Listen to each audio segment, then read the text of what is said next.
Welcome to another Tech Help video brought to you by AccessLearningZone.com. I'm your instructor, Richard Rost. Today is part 7 of my accounts payable series, and we've switched from expert to developer level, so we're going to be doing some cool tricks using VBA today. So if you haven't watched parts 1 through 6, go watch those first. And if you've never programmed in VBA before and you want to learn how, or if you just need a refresher, go watch this video. It'll teach you everything you need to know to get started with VBA in about 20 minutes. All right, so as we were going through the rest of the videos, I made a couple of notes on things I want to show you when we get to some VBA, some tricks you can add just to make the database a whole lot more friendlier. For example, when you click on the Payables button, it's going to show you everybody. Now, over time, this list is going to get very long, and you really don't want to delete old stuff, right? I don't delete data, right? You can mark it inactive or whatever, but wouldn't it be nice if this by default just showed us the stuff that wasn't paid yet? And yeah, you can come in here and you can right click and put a manual filter on, but I just wanted to make it so that when I click the button, by default, it shows me stuff that is unpaid. And if I want to see the rest of it, I can just turn that filter off, right? Okay, so we're going to come in here, go to Design View, and we're going to edit this button. Now, the button was made with the wizard, so it's got an embedded macro in there. So we're just going to delete that. Click over here and then hit delete. Boom, that macro's gone. Okay, now click back in here again and hit the ... button. And if you followed my instructions in the VBA video, the code builder pops up. Let's get rid of this extra blank space. All right, I got my code builder by default. If you see the little pop-up window that asks you which of the 3 builders you want, pick the code builder. Okay, now this is going to be real simple. In here, all we're going to say is DoCmd.OpenForm. What's the form name? It's Bill F. in quotes, and then comma, comma, comma. We want to use a where condition, right? Comma, comma, comma, comma, comma, comma. Okay, never mind. And what's our where condition? Well, it's is null, paid date, and that's it. It's going to open the form and just show us the records where pay date is null. Save it, debug compile once in a while, close it, open it, click it, and where I'm seeing the same records, you know why? Because all these are unpaid. Well, let's mark a few of them paid. All right, click here. I'm going to go Control semicolon. That's going to put today's date in there. We'll do one more. Control semicolon. We're going to make a shortcut for this too in a second. All right, now close it and then reopen it.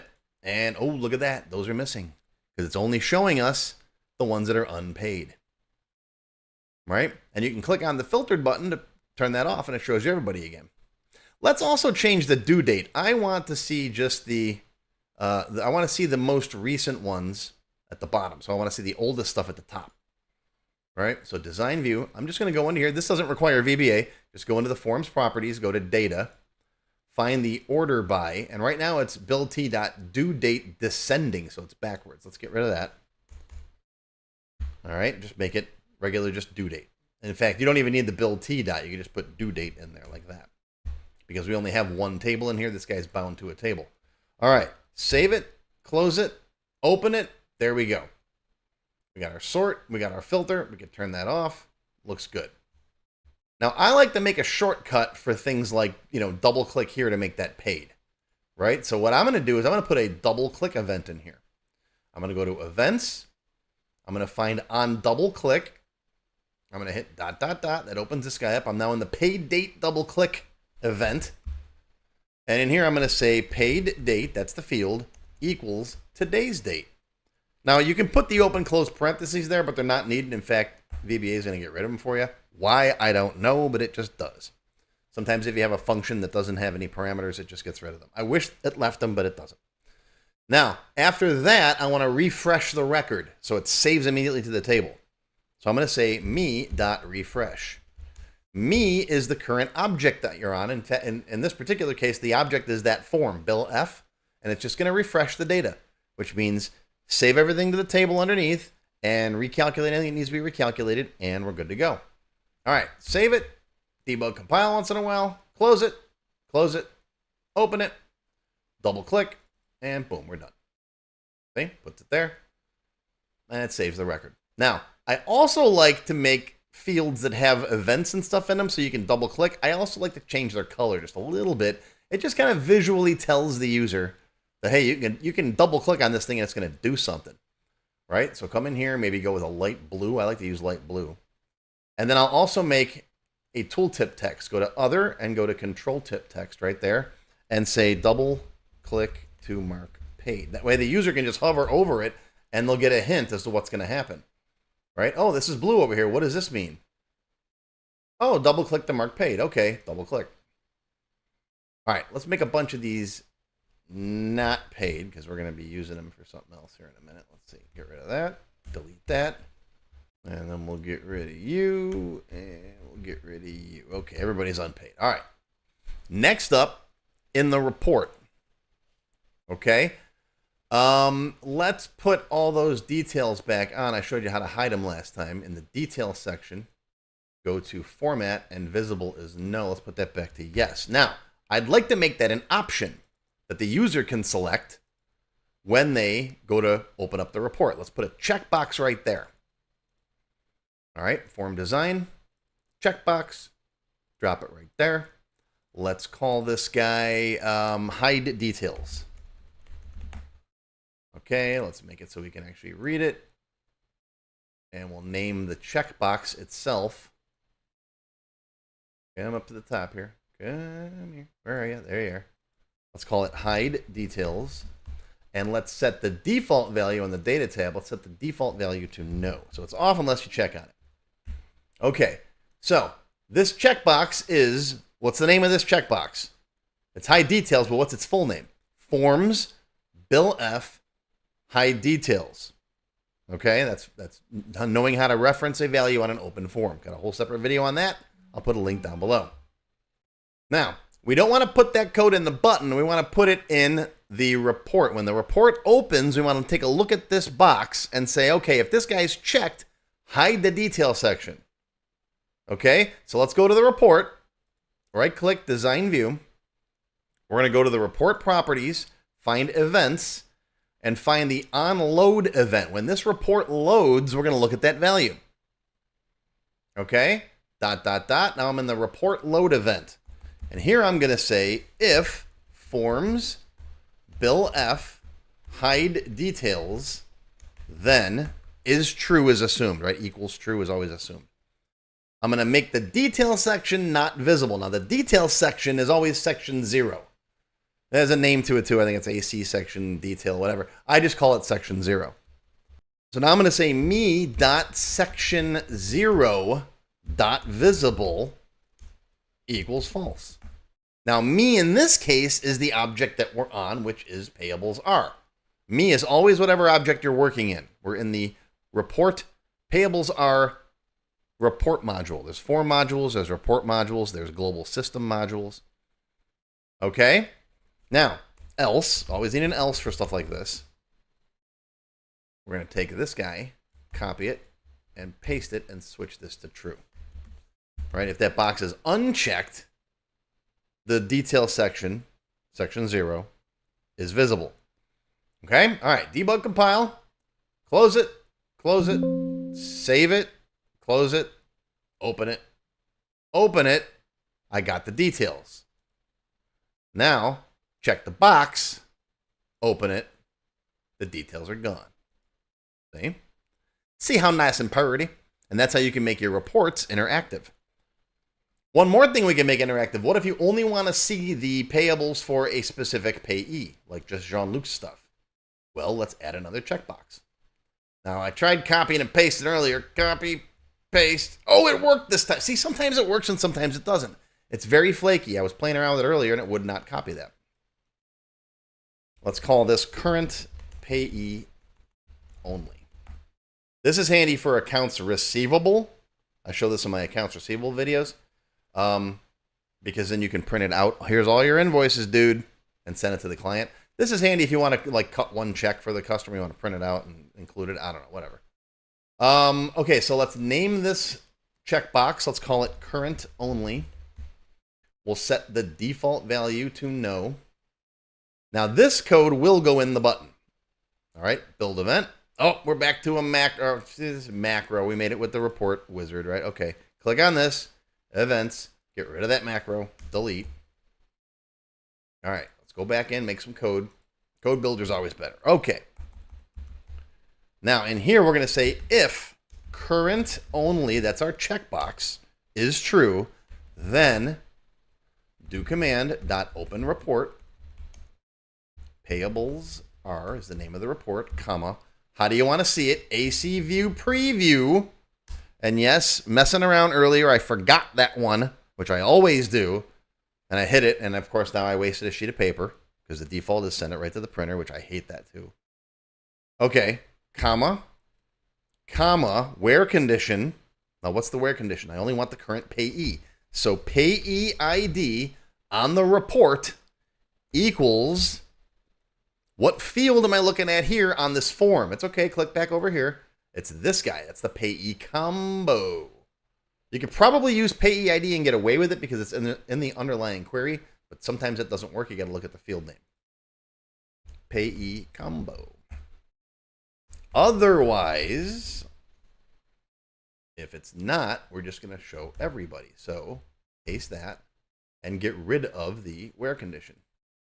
That's all. Show me everybody. Okay. Save it.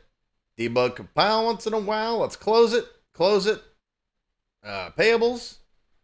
All right. Show me everybody. Looks good. Got the details. Got everybody. Okay. Now let's go see just Jean-Luc. Oh, someone's beaming in. Hold on a second. See if it's more tribbles.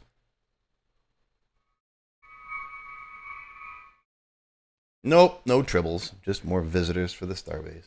Nah, just kidding. That's my hourly chime if you're just watching for the first time. Okay, so Jean-Luc, current payee only. Click the button. Look at that. There's just Jean-Luc. And you could say, give me Jean-Luc and hide his details. And look at that. Oh, just his details. See?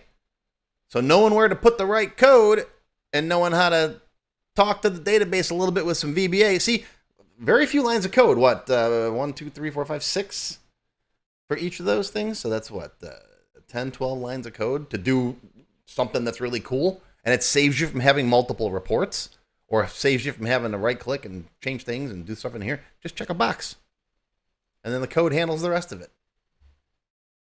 Do you like learning VBA? You like this stuff? You want to see all the cool tricks that I can show you to do with your database? Well, I've got tons of lessons on my website, my Access Developer Series. I'm up to like 52 now.